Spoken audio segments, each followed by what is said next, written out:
Hey everyone. Today, I'm going to show you how to use Claude AI to boost your freelancing work.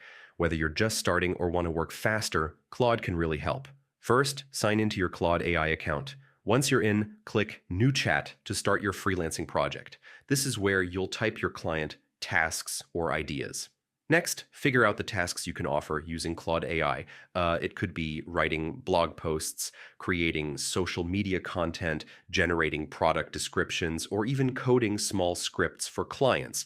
Then type clear prompts for Claude AI to generate the work. For instance, write a 300-word product description for a coffee mug, or create a basic HTML page for a landing page. Being specific helps a lot. After Claude AI generates your output, review and tweak it, add your personal touch, or adjust the style so it fits the client's needs. This makes it professional and unique. Finally, deliver the work to your client through platforms like Fiverr, Upwork, or directly.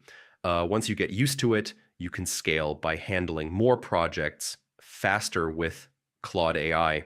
And that's it.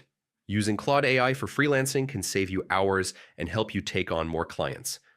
Just generate, refine, and deliver, then watch your freelance business grow.